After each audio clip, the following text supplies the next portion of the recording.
দাবিগুলো আদায় না হওয়া পর্যন্ত আমরা আমাদের কর্মসূচি চালিয়ে যাব।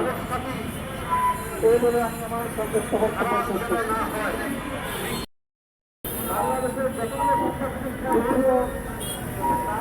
প্রবাসী ভাই ও বন্ধুরা, জাতির জাগ্রত দিবস সাংবাদিক বন্ধুগণ, সবাইকে জানাই বাংলাদেশ কংগ্রেসের পক্ষ থেকে সংগ্রামী শুভেচ্ছা, লাল সালাম, আসসালামু আলাইকুম।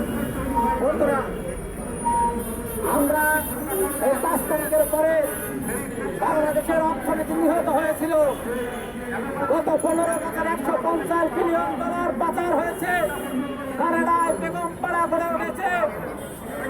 আমাদের অর্থনীতি শেয়ার বাজার যখন নিহত হয়েছিল, আমাদের রিজার্ভ যখন শূন্য হয়ে গিয়েছিল, আজ এই 18 মাসের ব্যবধানে বাংলাদেশের রিজার্ভ 31 বিলিয়ন ডলারে পৌঁছেছে।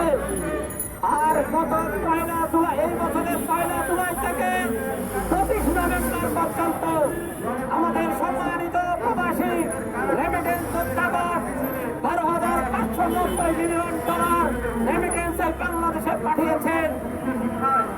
এদেশের কৃষক, শ্রমিক, মেহনতি জনতার পাশাপাশি এদেশের প্রবাসীরা তাদের ঘাম ঝরিয়ে, রক্ত ঝরিয়ে দেশের ডলার পাঠায়। আর রাজনৈতিক দুর্বৃত্তরা, দুর্নীতিবান আমলারা দুর্নীতি করে প্রকল্পের টাকা আত্মসাৎ করে কোটি কোটি টাকার মালিক হয়। এর পাশাপাশি গত 5 বছরে পত্রিকায় রিপোর্ট এসেছে 20,000 প্রবাসী মানসিক কষ্টে, যন্ত্রণায় মৃত্যুবরণ করেছে।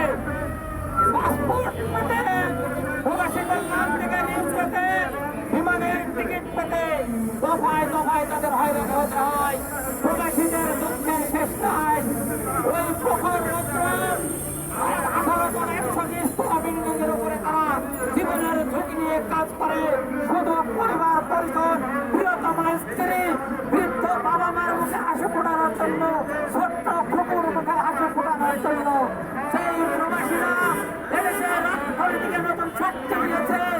যে দেশের সেই প্রবাসীদের হাত ধরে বাংলাদেশ ব্যাংক শক্তিশালী হয়েছে, শেয়ার বাজার শক্তিশালী হয়েছে। আর সেই প্রবাসী ভাই বন্ধুরা ধুকে ধুকে মরছে। তাদের তো অপহরণ করা হয়, দালালের খপ্পরে পড়ে লিবিয়ার পথে, ইতালির পথে, ওই সমুদ্র সৈকতে তাদের লাশ পড়ে থাকে। কিন্তু এই রাষ্ট্রের সরকার প্রবাসীদের খবর রাখে না, প্রবাসীদের স্বার্থ দেখে না, লুটপাটের ব্যস্ত। প্রবাসী কল্যাণ মন্ত্রণালয়ের মন্ত্রীরা, উপদেষ্টারা, আমরা এসি রুমে থাকে, এসি গাড়িতে চড়ে তারা তাকে কুম্ভকর্ণের মতো নাকে সরকার তেল দিয়ে ভোগ করে। প্রবাসীদের আত্মনাদ তাদের কর্ণপরে পৌঁছায় না।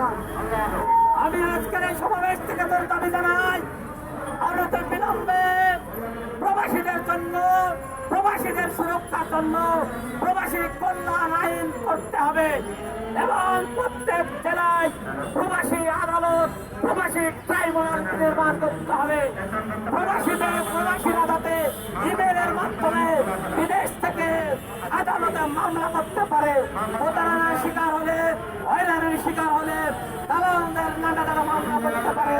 এই জন্য প্রবাসী আদালত বানাতে হবে এবং যে সকল প্রবাসী ভাই বন্ধুদের পাসপোর্টের মেয়াদ শেষ হয়েছে তাদের বিনামূল্যে পাসপোর্ট দিতে হবে। যে সকল প্রবাসীরা বিদেশে আছে তাদের সুস্থভাবে ভোট দেওয়ার ব্যবস্থা করতে হবে। সর্বশেষ দাবি জানাই, প্রবাসীরা 18 বছর বয়সে বিদেশ যায় কিংবা ছোট্ট বাচ্চাকে রেখে বিদেশে যায়, 10-15 বছর বিদেশে থাকে, 60 বছর হয়ে যায়, ছেলের বিয়ে হয়ে যায়, অনার্স মাস্টার শেষ হয়ে যায়, দেশে আসতে পারে না। প্রবাসীদের জন্য, তাদের সন্তান এবং স্ত্রীদের জন্য বিনামূল্যে ভিসার ব্যবস্থা করতে হবে। এবং আরেকটা দাবি জানাই, বিদেশের মাটিতে 193টি দেশে, যে সকল দেশে আমার প্রবাসী ভাই বন্ধুরা আছে, সে দেশে বাংলাদেশ সরকারের উদ্যোগে বিনামূল্যে বাড়ি নির্মাণ করতে হবে, সেখানে যাতে আমাদের প্রবাসীরা অল্প খরচে থাকতে পারে। এই দাবি জানিয়ে বাংলাদেশ কংগ্রেসের পক্ষ থেকে সকল প্রবাসী ভাই বন্ধুদের শুভেচ্ছা জানিয়ে শেষ করছি। মানবতা জিন্দাবাদ, বাংলাদেশ জিন্দাবাদ, বাংলাদেশ জিন্দাবাদ, প্রবাসী জিন্দাবাদ।